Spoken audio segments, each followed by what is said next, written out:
Assalamualaikum warahmatullahi wabarakatuh. Halo, apa kabar kalian semuanya? Mudah-mudahan dalam keadaan sehat walafiat dan tetap semangat belajar akuntansi bersama Pak Bas. Pada kesempatan ini saya mengajak untuk berlatih soal tentang jurnal penyesuaian. Tetapi sebelum dimulai, mohon dukungannya untuk mensubscribe channel ini. Terima kasih. Baiklah, kita mulai. Nah, di sini ada soal neraca saldo perusahaan jasa bengkel SAE periode yang berakhir 31 Desember tahun 2020.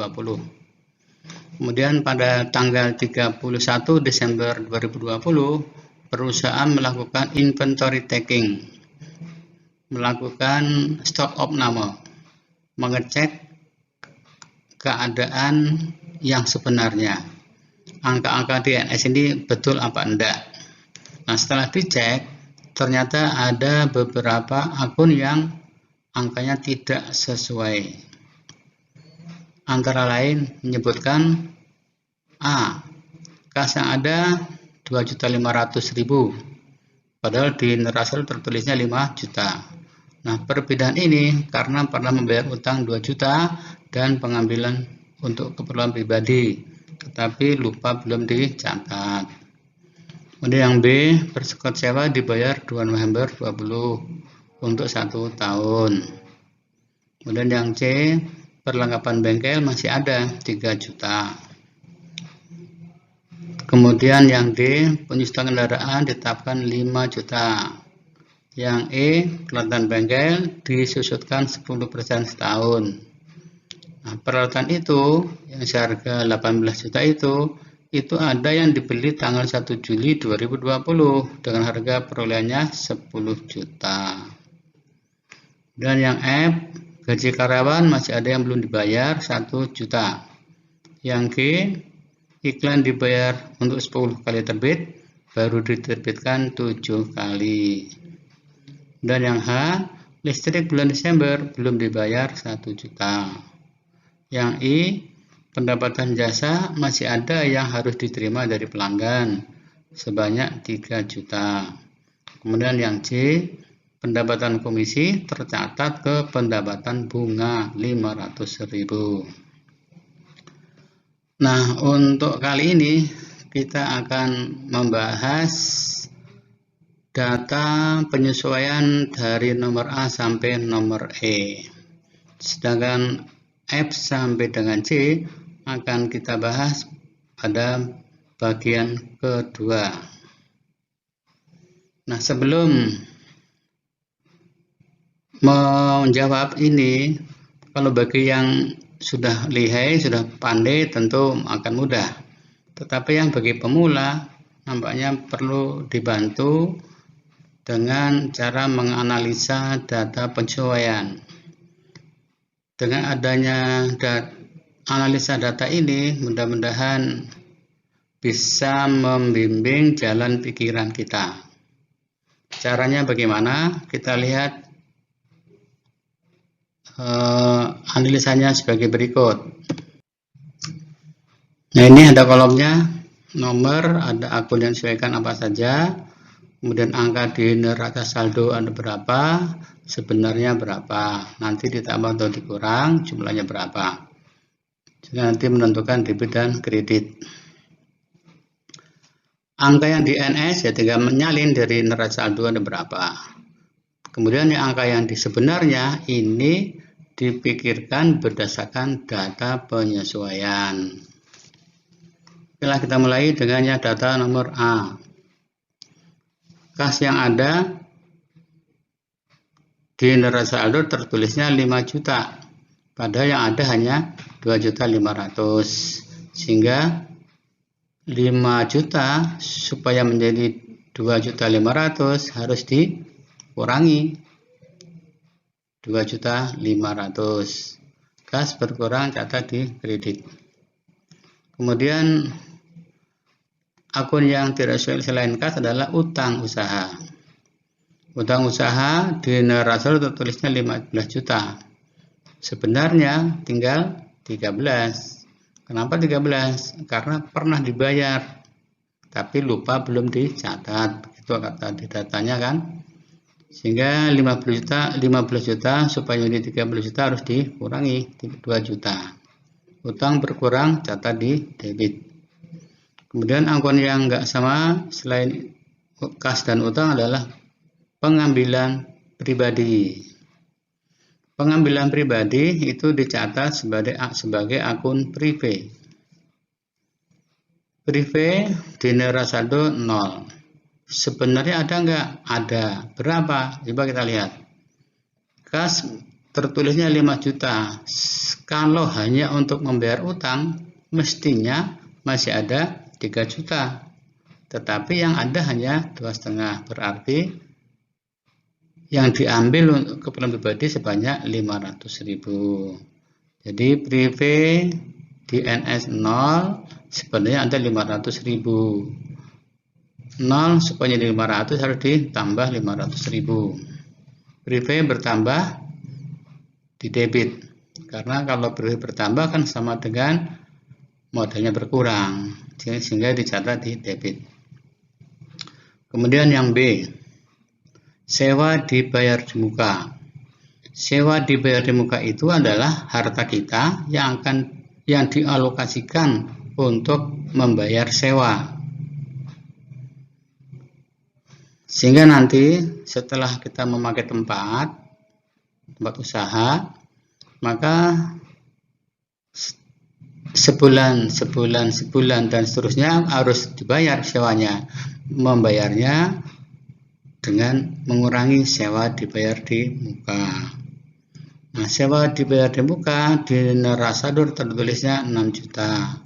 Dan 6 juta ini untuk setahun, berarti 1 bulannya 500.000. Kemudian sewanya dibayar tanggal 2 November 2020. Tutup bukunya 31 Desember 2020. Berarti kita sudah memakai tempat itu selama 2 bulan. Nah, kalau selama 2 bulan berarti harus membayar beban sewa. 2 kali 500.000, 1 juta. Sehingga sewa dibayar di muka atau persekot sewanya tinggal 5 juta. Karena yang 1 juta sudah dipakai untuk membayar beban sewa. 6 juta supaya menjadi 5 juta harus dikurangi 1 juta. Sewa dibayar di muka berkurang, dicatat di kredit. Kemudian beban sewa di neraca saldo kita cari, kita lihat tidak ada. Sebetulnya ada nggak? Ada. Berapa? 2 bulan, yaitu 1 juta. 0 supaya di 1 juta harus ditambah 1 juta. Beban bertambah, catat di debit. Dan yang C, perlengkapan bengkel. Di neraca saldo kita lihat tidak ada. Padahal sebenarnya ada 3 juta. Maka 0 supaya menjadi 3 juta harus ditambah 3 juta. Perlengkapan bengkel bertambah, catat di debit. Kemudian beban perlengkapan bengkel di neraca saldo tertulisnya 4 juta. Padahal setelah dicek ternyata barangnya masih ada. Perlengkapan bengkelnya masih ada 3 juta. Berarti yang terpakai hanya 1 juta. Sehingga beban perlengkapan bengkel sebesar 1 juta, yaitu yang perlengkapan bengkel yang sudah terpakai itu dicatat sebagai beban perlengkapan bengkel. Nah, 4 juta supaya menjadi 1 juta harus dikurangi 3 juta. Beban berkurang, catat di kredit. Dan yang D, beban penyusutan kendaraan. Di neraca tidak ada, 0, sebenarnya ada 5 juta. Maka 0 supaya menjadi 5 juta, tambah 5 juta. Beban bertambah debit. Kemudian, kalau ada penyusutan, maka akun yang disesuaikan selalu beban penyusutan dengan akumulasi penyusutan. Selalu. Akumulasi penyusutan itu adalah kumpulan dari beban penyusutan tahun-tahun sebelumnya. Jadi kalau beban penyusutan bertambah, maka akumulasinya juga semakin bertambah. Jadi beban penyusutan kendaraan di NS 0 sebenarnya ada 5 juta. Nah, 0 supaya menjadi 5 juta harus ditambah 5 juta. Kemudian beban bertambah cara di debit. Nah, akumulasi penyusutannya di neraca saldo tertulisnya 6 juta. Padahal sebenarnya 6 juta ditambah penyusutan tahun ini 5 juta sehingga menjadi 11 juta. 6 juta supaya menjadi 11 juta harus ditambah 5 juta. Akumulasi penyusutan bertambah sama dengan hartanya berkurang sehingga dicatat di kredit. Kemudian yang E, beban penyusutan peralatan bengkel di neraca saldo tidak ada, padahal sebetulnya ada. Nah, berapa angkanya? Kita lihat. Peralatan bengkel 18 juta di neraca saldo kan? Itu ada yang dibeli tanggal 1 Juli 2020 senilai 10 juta. Berarti peralatan bengkel sebesar 18 juta itu terdiri ada peralatan bengkel yang lama dan ada yang baru. Yang baru harganya 10 juta, berarti yang lamanya 8 juta. Nah, peralatan yang lama artinya lebih dari 1 tahun, sehingga disusukannya sudah 10%. 10% kali 8 juta sama dengan 800.000. Kemudian peralatan bengkel yang baru nilainya 10 juta, kalau setahun disusukannya 1 juta. Tapi berhubung baru dipakai setengah tahun, maka penyusutannya juga setengah kali 1 juta, yaitu 500.000. Sehingga jumlah beban penyusutan peralatan bengkel 800.000 ditambah 500.000 sama dengan 1.300.000. Nah, 0 supaya menjadi 1.300.000 harus ditambah 1.300.000. Beban bertambah debit. Nah, akumulasi penyusutan peralatan bengkel di NS yang tertulis 3 juta sebenarnya 3 juta ditambah 1.300.000 sehingga 4.300.000 yang sebenarnya. Nah, 3 juta supaya menjadi 4.300.000 harus ditambah 1.300.000.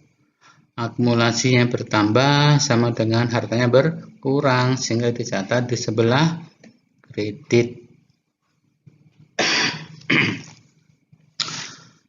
Nah, kalau sudah dianalisa, ini masih dalam bentuk konsep ya, oret-oretan. Maka nanti tinggal menyalin ke dalam lembar dalam format jurnal penyesuaian. Cara nulisnya, akun yang di debit tulis dulu, baru akun yang di bawahnya akun yang di kredit. Sehingga jawabannya seperti ini.